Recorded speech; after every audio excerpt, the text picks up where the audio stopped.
let's say that there had been a white right-wing extremist who had walked up to a Jewish mayoral candidate and attempted to shoot him with a handgun. And let's say that this person had then been quickly arrested. Do you think that person would be out on bail right now? And if that person had been bailed out by a mainstream conservative organization, wouldn't that be sort of controversial? Don't you think that might lead every nightly newscast for a week in the United States? Well, precisely the opposite happened when it comes to this BLM shooter, alleged shooter in Louisville, Kentucky. It's really an amazing story. It's an amazing story because it demonstrates full scale how the media are perfectly willing to downplay, ignore, pretend it didn't happen when it comes to people of the left who engage in violence against Jews particularly. That's been going on for quite a while.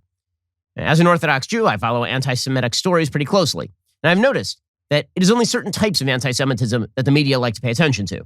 When there are a bunch of moron Hitlerites up in Orlando carrying signs, then this becomes a national news story. And if Ron DeSantis condemns them, but not in the terms that the left would like, then Ron DeSantis becomes an anti-Semite. If there is a right-wing extremist shooter who shoots up the Tree of Life Synagogue in Pittsburgh, that, of course, is a national news story. If, however, a radical Muslim attempts to murder a bunch of Jews at a synagogue in Texas, that's a national news story for like a second. Or if a black Hebrew Israelite attempts to murder a bunch of Jews in New Jersey, that's not a story pretty much at all.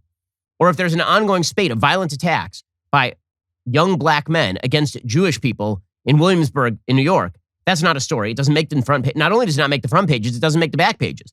The mayor of New York, Bill de Blasio, declares himself astonished that there's any anti-Semitism in his state. And this pattern holds true throughout. Anti-Semitism, when it comes to the left, is a tool that is used only to attack its political opponents. They don't care about anti-Semitism as an actual phenomenon. They don't, I will equally condemn anyone, right, left, or center, who engages in actual anti-Semitism. The left will not do the same. They will coddle their anti-Semites.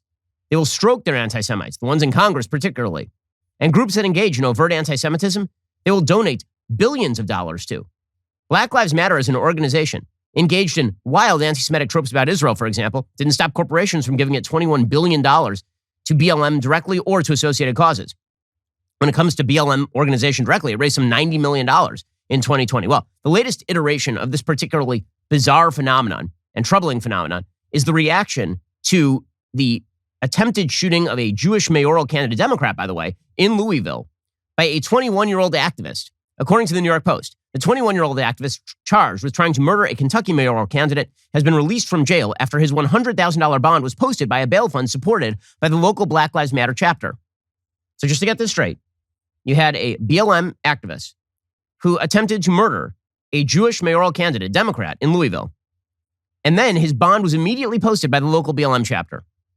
And this has received maybe a little bit of national news coverage, certainly not blanket national news coverage. Now imagine, for example, that the Heritage Foundation had bailed out the Tree of Life shooter. Wouldn't that be the biggest story in America? Not for days, for weeks, for months. Wouldn't it be a blot on the entire right? Not so when it comes to BLM. There are no expectations of BLM. In fact, the expectation is that they're just doing something to protect diverse audiences. Quintez Brown's cash bond was paid Wednesday afternoon by the Louisville Community Bail Fund, which is an arm of Black Lives Matter Louisville. Brown is accused of firing multiple shots inside the Louisville office of mayoral hopeful Craig Greenberg on Monday. He walked free from the Metro Department of Corrections just hours later. BLM Louisville organizer Chanel Helm, who co-founded the bail fund, told the outlet Brown would be safer out of prison and claimed he was suffering PTSD after 2 years of social unrest in the COVID-19 pandemic. So he's like a member of the U.S. military who served in Afghanistan and had to witness carnage and chaos because he had PTSD from protesting and from COVID-19, which, again, we all lived under the same regime for COVID-19 for like a couple of years. Helm said, in this case, we're dealing with someone that has mental health issues. They're calling for this individual, this young man who needs support and help, to be punished to the full extent. It's a resounding message that people are down for the torture that has taken place in our jails and prisons. The Louisville Bail Fund says on its social media page it exists to not only bail out folks, but provide post-release support to get them jail, fed, and to a situation of safety. Well, this prompted Mitch McConnell, the Senate Majority Leader, to point out the hypocrisy of both the media and of BLM yesterday. Here's the Senate, soon-to-be Majority Leader, Senate Minority Leader Mitch McConnell. This far-left Black Lives Matter activist and defund the police cheerleader walked into a Jewish Democrats campaign headquarters and opened fire. Obviously, every aspect of this is still under investigation. including the suspect's mental condition. But guess what? He's already been let out of jail. This is just jaw-dropping. The innocent people of Louisville deserve better. And again, the rule for the left is that when somebody is an extremist on the left, it must be because they're crazy. Because obviously their views are right. It's just they went a little nuts. I mean, what can you blame them? They just went a little bit crazy. When it's somebody on the right, they're emblematic of the entire right-wing movement all over the world. If you are remotely associated with, even if you're not associated with the right, they'll attempt to link you. Right? If you are the Gabby Giffords shooter in Arizona and you're an actual crazy person, the left will attempt to link you to Sarah Palin. But if you're this guy who's an actual BLM activist who's written for the Louisville Courier-Journal, who was given awards by organizations that had been endorsed by people like Barack Obama, if you're that guy, then it's just you went a little crazy, man. Metro Council President David James also slammed the bail fund's controversial decision to post Brown's bond, according to the New York Post, saying they're going to be responsible for what he may or may not do to anybody. Brown, a University of Louisville student who is running as an independent for Louisville's Metro Council, has been fitted with an ankle monitor, is being placed on home incarceration ahead of his trial. He was arrested and charged with attempted murder after opening fire with a 9mm Glock handgun inside Greenberg's campaign office on Monday. He's also charged with 4 counts of wanton endangerment for allegedly firing shots near Greenberg's staffers. A judge on Tuesday ordered Brown to have no contact with Greenberg or his staff and said he cannot possess firearms either. Police said Brown appears to have acted alone. They're still investigating a motive for the shooting. Well, I mean, I have some ideas about the motive for the shooting. My ideas about the motive for the shooting come directly from the suspect's social media page. The Daily Beast, no right-wing source this, says the violent incident, likened to an assassination attempt, came after Brown veered toward increasingly radical politics in recent years, meeting just last week with a representative for a black nationalist paramilitary group. Brown, 21, is facing several charges, including attempted murder.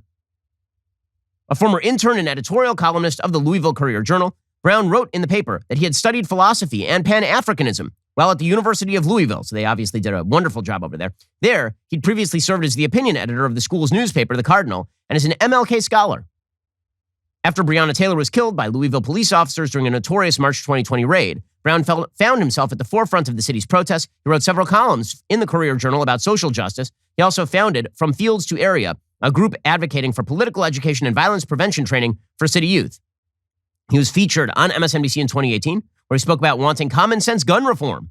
He was also featured by the Obama Foundation as a rising face. He participated in the former president's My Brother's Keeper program, becoming one of just 22 students nationwide inviting to the inaugural gathering of the My Brother's Keeper Alliance. He said, "I have seen the consequences of poverty and centuries of systemic racism and oppression. I believe in the potential of everyone. I cannot stand by silently while I see the lives and potential of my brothers and sisters be cut short due to systemic injustice. Our brothers need hope. Our brothers need positive role models. Our brothers need mentors." He's also taken pictures with everybody from Al Sharpton to Kentucky Senate candidate Charles Booker.